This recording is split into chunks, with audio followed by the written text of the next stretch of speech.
원래 소설에서도 베니랑 베벌리가 이어져? 아니죠. 그러면은 마이크랑 이어져? 아니죠. 그냥 빌이랑 이어져? 여섯 명이 이었죠.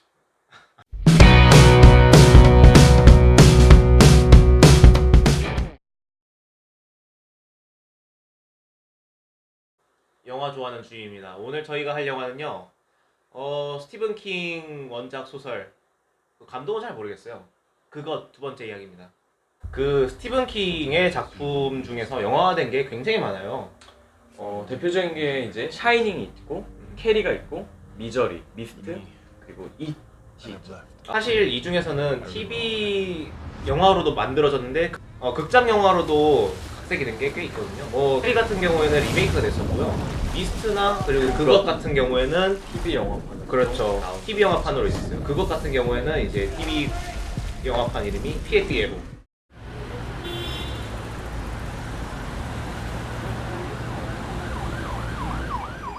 이 원투를 관통하는 주제는 성장이지. 성장이 그냥 내 몸이 자라서 어른이 됐다가 이 영화가 말하고 싶은 성장은 아닌 것 같아요. 그렇지. 이제 결국 나중에 어른이 된 이제 주인공을 보게 돼도 이제 에디의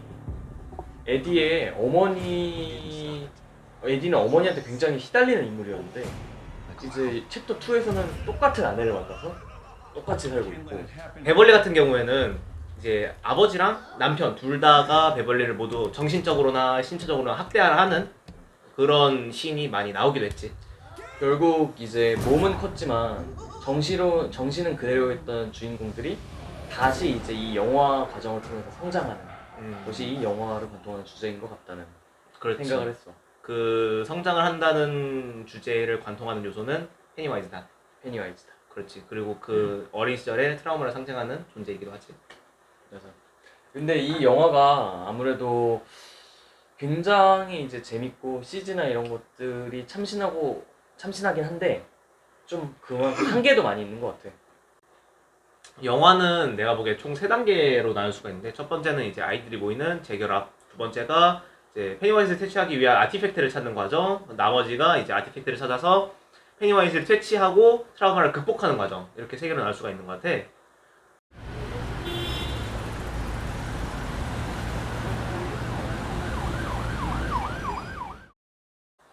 애들이 트라우마를 가지고 있었고 그 트라우마의 근원이 페니와이즈라는 걸 인식하지 못하고 있었기 때문에 그 트라우마의 근원을 찾아가는 자연스러운 호기심이 있었다라고 난 생각을 하거든. 근데 그럼에도 약간 불구하고 2시간 40분이 넘는 러닝타임 동안 이 재결합을 너무 좀 가볍게 비중을 다룬 것이 아닌가 하는 건 좀 있는 것 같아. 근데 재결합의 비중이 낮은 것은 내가 보기엔 뒤에 아티팩트를 찾는 과정이 너무나도 길어져서였던 것 같아. 이게 영화가 원래 4시간이었는데 2시간 40분으로 줄다 보니까 아, 그렇지. 감독이 이제 4시간짜리 그림을 그려놨는데 이제 거기 현실적인 문제, 아무래도 4시간짜리 영화는 힘드니까 현실적인 문제로 막 자르다 보니까 좀 가끔씩 어색한 부분이 있을 수밖에 없는 것 같아. 근데 이제 4시간이 됐는데 가장 중요한 역할을 한 거는 이제 아무래도 아티팩트를 찾는 과정이지. 아, 그렇지. 아티팩트를 찾는 게 애들이 각각의 아티팩트를 찾는 과정이 다 나온다고. 너무 길어지고 너무 병렬적이고 너무 똑같은 과정이야. 사람들은 이거를 보면서 지루하게 느낄 수밖에 없어. 그치. 그리고 그리고 구조도 다 똑같은 게 한 명이 과거 회상을 해. 그리고 그 과거 회상 장소로 가서 다시 또 페니와이즈를 만나서 어떻게 도망쳐 나와. 극복을 하고 자기 아티팩트를 가져 나오고. 6명이 다 똑같이 이렇게 가니까 이제 보는 사람들은 좀 너무 지루하고 단조롭지 않나 이런 생각을 할 수밖에 없는 거지, 실은. 그리고 공포 영화의 문법에서도 이건 너무 클리셰인데 모두가 다 따로따로 흩어져서 행동한다는 거는 죽거나 무슨 일이 생기거나 혹은 공포 요소를 보여주거나 이거를 가장 직설적으로 보여주는 문법이거든. 그치. 근데 관객들은 이제 더 이상 속지 않는다고. 이거에 대해서 피로감을 느끼고 있고 짜증을 느끼고 있어. 나도 솔직히 말해서 그랬고. 애들이 다 터진다고 했을 때 또 흩어져? 왜? 또? 이런 생각했단 말이야. 그렇게 해서 각자 아티팩트를 다 모으고 이제 그 아티팩트를 가지고 이제 지하 우물로 가잖아. 그렇지. 우물로 가서 이제 푸드 의식을 진행하려고 하는데 이제 거기서 페니와이즈와의 최종 결전이 있지. 최종 결전이 있은 다음에 이제 각자 자기의 거를 태워버리고 이제 페니와이즈를 퇴치하고 성장하는 건데 결말이 좀 허무했던 것 같아. 나는 좀 다르게 생각을 하는데 내가 계속 견지하는 관점은 페니와이즈가 아이들의 어릴 적에 트라우마였잖아. 그치. 근데 사람들의 트라우마를 극복하는 과정은 자신의 트라우마를 직시를 하고 이것을 마치 병아리가 알에서 깨고 나오듯이 트라우마를 극복을 해야 된다는 거야. 그런데 이제 페니와이즈의 이름을 부르는 것으로 하여금 결국 트라우마를 직시를 하게 되고 자신의 트라우마가 별것이 아니다라는 걸 인식을 하게 되는 과정이라는 거지. 이것은 내가 보기에는 감독의 각색이 있었다고 봐.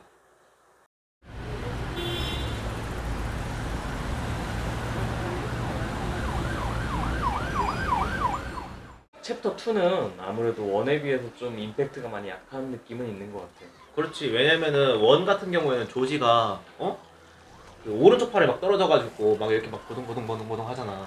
그치. 그거 보면서 나 굉장히 충격 많이 받았거든. 챕터 1 같은 경우에는 아이들의 신체 묘사가 굉장히 적나라했었고 그것 때문에 나는 굉장히 많이 충격을 받았었어. 그런데 2 같은 경우에는 그런 신체 묘사가 없더라고. 참신하고 좀 임팩트 있고 충격적이었던 챕터 1에 비해서 챕터 2는 아무래도 성장에 좀 많은 요소를 두다 보니까 전체적으로 루즈하고 좀 늘어졌던 것 같아. 맞아. 그래서 보면은 챕터 2에서 나오는 괴물이 뭐 거미라든가 뭐 이제 한센병 환자라든가 이런 혹은 이제 폴 버니언 같은 약간 그런 공상 소설에서나 나올 것 같은 그런 괴물을 보여줌으로써 이게 좀 청소년들이 읽는 공장제 공포 소설이다. 그 정도의 영감 정도를 나는 받을 수밖에 없었고 또 약간 좀 주만지 같긴 했어. 구스범스라든가. 구스범스 같은 음. 그런 느낌이 아무래도 많았지.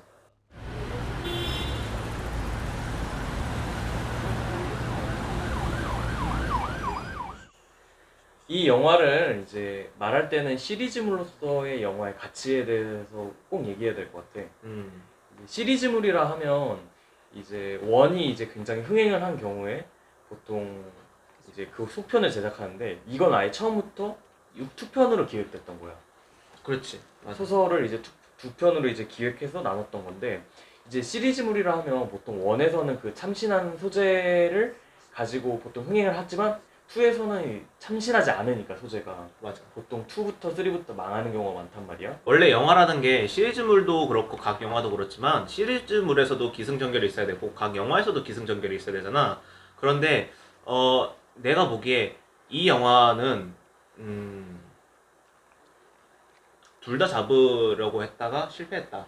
챕터 2의 기승전결을 잡으려고 하다 보니까 챕터 1에서 나왔던 장면이라든가 아니면 과거 해상씬이 너무 많이 들어왔어. 챕터 1을 보지 않으면은 챕터 2를 이해할 수가 없는 장면들이 꽤 많단 말이야. 그러니까 예를 들어가지고 네뷸라이저 챕터 2가 긴 거하고는 별개의 문제로 네뷸라이저라든가 아니면은 그 중수도랑 하수도가 모이는 그 연못 맞아. 호수 그 똥물신도 그렇고 해가지고 여러 장면들을 솔직히 말해가지고 나는 챕터 2를 먼저 봤기 때문에 이해를 할 수가 없더라고. 챕터 1을 본 다음에 나는 이해를 했어. 그리고 에디의 환상에서 한센병 환자가 나오는 것도 나는 이해를 못했었는데 챕터 1을 보니까 조금이나마 이해가 가더라고.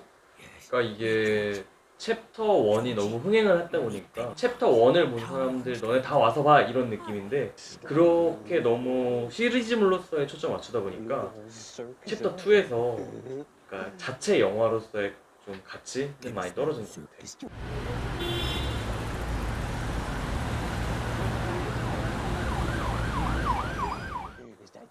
그것이 원래는 스티븐 킹의 소설이 원작이니까 소설에 대한 얘기를 짚고 넘어가지 않을 수가 없다라고 생각을 해. 굉장히 달라진 점이 많은데 음. 소설에서 이제 거북이가 굉장히 중요한 요소가 나오거든. 거북이가 이제 페니와이즈에 대항하는 이제 선한 신 정도로 나오는데 영화에서는 소품 그 이상도 이하도 아닌 이제 벤과 마이크의 역할이 이 영화와 소설에서는 좀 다르게 나타나는 것 같아. 벤 같은 경우에는 이제 영화에서는 대리의 역사에 대해서 이제 굉장히 연구를 하고 뭐 신문 스크랩을 하고 이런 인물로 보이잖아. 맞아. 근데 이제 소설에서는 그게 실은 다 마이크의 역할이었거든. 근데 이게 다시 챕터 2에 와서는 마이크가 갑자기 뜬금없이 그런 대리의 역사와 페니와이즈를 이제 27년 동안 이제 스크랩해오고 연구해놓은 인물로 나오니까 27년간 참 많은 변화가 있었구나 싶은데 이제 실은 그 모든 것들이 원래는 마이크의 역할이었던 거지. 아무래도 내 생각에는 벤의 그 러브라인을 잡기 위해서 벤한테 이제 좀 비중을 주다 보니까 벤한테 그런 지적이고 대리의 역사를 조사하는 일을 줬다가 다시 그걸 마이크한테 준 것 같아. 그러면 원래 소설에서도 베니랑 베벌리가 이어져? 아니오죠. 그러면은 마이크랑 이어져? 아니오죠. 그냥 빌이랑 이어져? 6명이랑 이었죠. 야, 때려줘. 때려줘.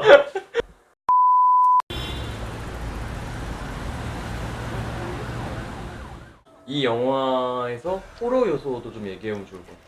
사람을 놀래키고 무섭게 하는 요소들. 솔직히 말해가지고 내가 앞에서 주만지 같다라고 얘기한 것처럼 호러 요소 자체는 정말 웃음이 나오고 하나도 안 무서웠어. 그런 무섭지 않은 요소하고는 반대로 공포 분위기를 조성하는 거는 나쁘지 않다라고 생각을 했어. 왜냐면은 내가 여기서 분명히 혹은 여기 바로 다음 씬에 공포 요소가 나올 것 같은데 언제 나올지를 난 잘 모르겠더라고. 영화 끝까지 계속 놀랐어 나는. 물론 안 물론 갑작스럽게 튀어났다는 점에서 공포 요소가 무서웠다는 점은 전혀 아니고.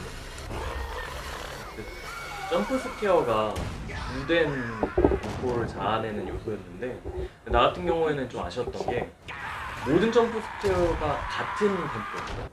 그러니까 이제 아무래도 그냥 바로 빡 놀래키는 게 아니고 한번 뭐 커튼을 딱 젖혔는데 뭐 없어 하지만 그 다음에 바로 딱 놀래키고. 근데 이제 이 영화에서 사용하는 모든 점프 스퀘어가 다 같은 템포란 말이야. 한번 윽딱 이렇게. 그러니까 나는 오히려 뒤에 갈수록 좀 진부했던 것 같아. 모든 점프 스퀘어가 같은 템포다 보니까. 나는 근데 이 영화에서 좀 칭찬할 만했던 게 해상씬이라든가 현재 씬이 이어지는 화면 전환에서 굉장히 매끄러웠어. 그리고 뭐 CG라든가 특수 분장이라든가 이런 것도 괜찮았다고 생각을 했거든. 근데 이거는 내가 전작이 전신이라서 그런 걸 수도 있고.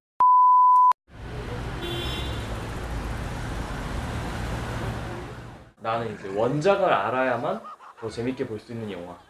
원작을 읽은 사람들만의 영화. 나는 이 시리즈는 그리고 그것 챕터 2는 굉장히 아름다운 성장 영화다. 마치 보이후드와 같은. 지금 점심인데요.